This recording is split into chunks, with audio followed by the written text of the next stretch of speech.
Let me briefly mention a couple of other concepts before we move on to the future and decision making. These are the ideas about human agency. As I said, agency is a concept which means ability to act and the autonomy to act. When you have agency, it means you are much better at seeking information, taking actions, etc. Right? So metaphors and climate politics. Conventionally, we take challenge as emission reduction. The metaphor is global common, so we are polluting the whole atmosphere or the whole ocean, and entire humanity is facing issues. And the goal here is the production of public goods and distribution of emission reductions in terms of actions, let's say nationally determined contributions. And then there is political response, global collective action to produce multilateral treaties which include global mitigation actions, local adaptation, informations, financing, and the whole kitchen caboodle, as they say, right? The proposed approach here is to say the challenge should be really decarbonization, because emission reductions ideas have not given us any reduction in the trajectory we are on. We are not bending the curve despite 25 years of negotiations. CO2 is increasing, CO2 equivalent is increasing, and not showing any deviation from business as usual.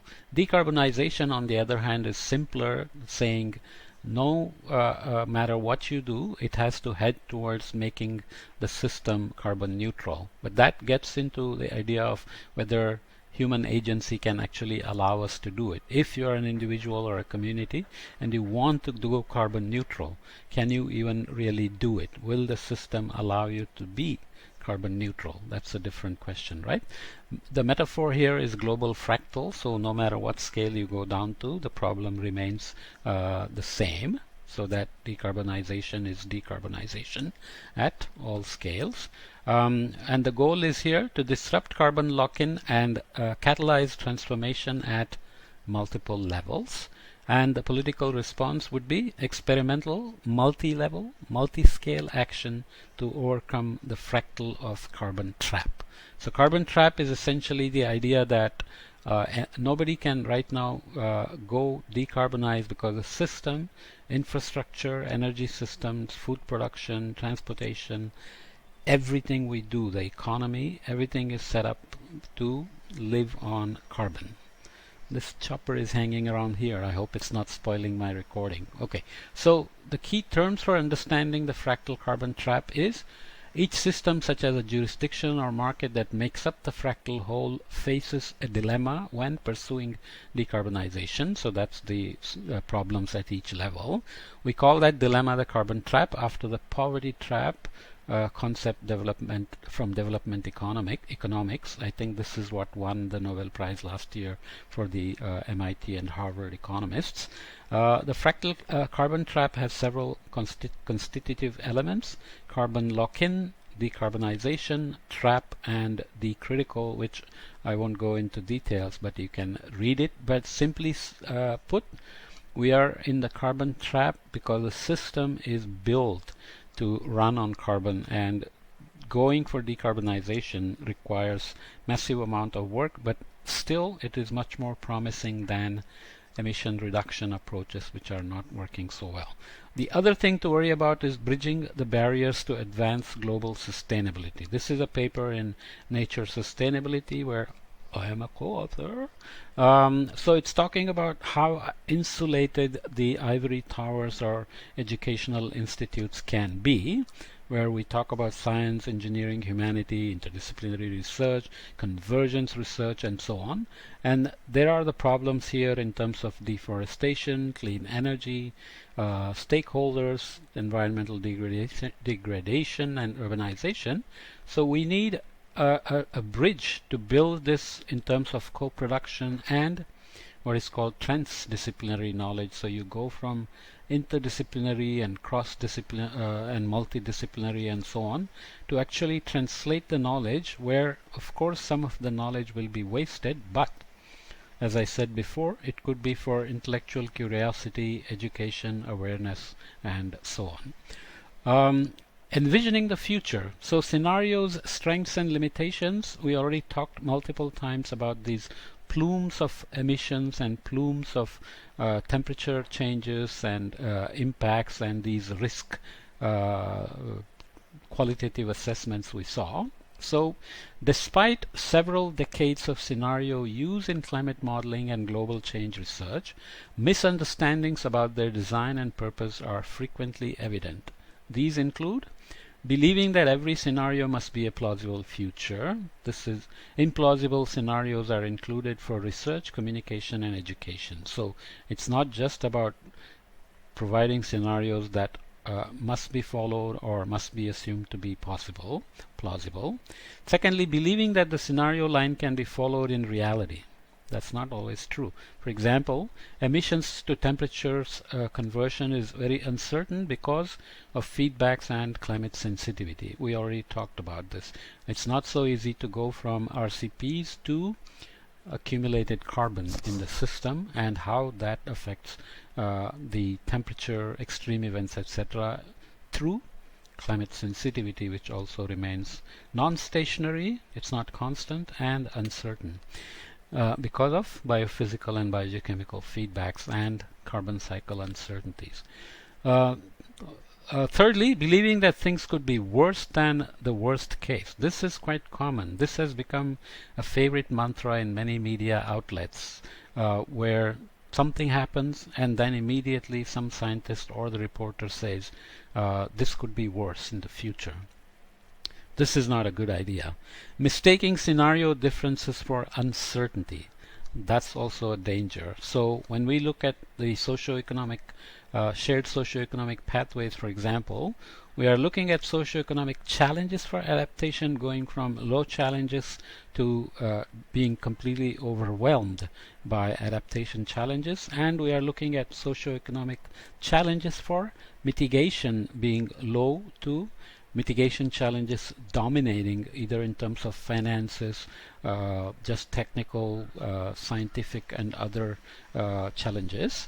Then you have various scenarios that are in this bad quadrant where challenges are low but you are overwhelmed by mitigation challenges, or you are both high in socioeconomic and adaptation challenges. Population growth can cross over, and intermediate challenges can cross in this direction. Obviously, the sustainability corridor is down here, where mitigation challenges remain low, and adaptation challenges also remain low. So we are here. This is the sustainability quadrant we want to hit, and then there is a phase space that includes intermediate challenges in both. So this is not saying that everything is plausible. It's just telling you what is theoretically determined from these models we have. So with that in mind, if you go to decision-making frameworks, the only additional point to be made here is to estimate these costs we looked at in terms of, let's say, investments in adaptation and net returns. It looked at an example of investing 1.8 trillion and looking at what the net returns would be, and concluded something like 7.1 trillion with these 5 sectors that went from extreme events, early warning systems, and so on. So the main thing that remains challenging here in terms of decision-making frameworks is the social cost of carbon. And in that goes something that is key called the discount rate and the whole set of arguments that go into that. So let's take both of them together. Let's say the social cost of carbon is high. Remember, the social cost of carbon is the socioeconomic impact of each additional ton of CO2 we put into the atmosphere, CO2 equivalent as well. So obviously, as you go into the future, the additional ton will have higher impacts because GDPs would have grown, so the impact would be higher when you are richer. and because population may go up, exposure will go up, hazards will grow up, vulnerability may or may not go up, and so on. But in general, if the social cost of carbon is high, then the benefits of cutting CO2 are large, and costly climate actions can be justified. So you say the additional impact is going to be so high that we better invest to reduce CO2. If the social cost of carbon is low, then regulations might be more trouble than worth it. So companies, for example, as I said before, may just pay the penalty, the social cost of carbon, and just keep emitting, right? The discount rate then has to be looked at in terms of time preference and opportunity cost, which means both GDP growth and climate sensitivity are going to determine the future of climate damage, but the discount rate of how to evaluate the present value of the discounted benefits from the future, that's going to be critical. How much do you want to invest now for future benefits? Here, time preference means some people will say, I will take $100 today rather than in 10 years. Right? They just have a time preference. The other is opportunity cost, where you say, I don't care about waiting for $100 in 10 years. I will just take $70 now, because I will take 70 and invest it, enjoy it, do whatever I want, and then the benefit is going to accrue for me anyway into the future. Okay, so higher the discount rate, the more discounted the future is going to be. And it's been argued in Stern report and so on that climate change is an ethical problem and discount rate should be set to 0. But this contradicts to the argument we had before that assigning a unique status to climate change is a fallacy, that it is not so unique after all. So we can close with this table on that, looking at different discount rates and looking at different time horizons for investment in 2007 dollars per metric ton of CO2 as social cost of carbon. Higher the discount rate, more discounted are the future benefits, so the social cost of carbon here is lower. Whereas if you reduce the discounting the future, then you are going to have a higher social cost of carbon in the future. Okay, so for 2.5 it's going to be even higher, which is going to justify investing higher amounts in 2007 for reducing the emissions of CO2. Okay, of course if impacts are higher, then the cost would be much higher as well. Makes sense, right? So going to the words of Steve Schneider, who was a giant in this field, passed away. He wrote a paper on the role of university in interdisciplinary global change research, structural constraints and potential for change. And he characterized the discipline-bound focus of most university departments and faculties in the context of global change challenge as intellectually derelict and socially irresponsible. So when I sit here in India and trying to bring climate change education and so on, we have to ask this question. This paper written in 1992 warned us about this approach. Has anything changed?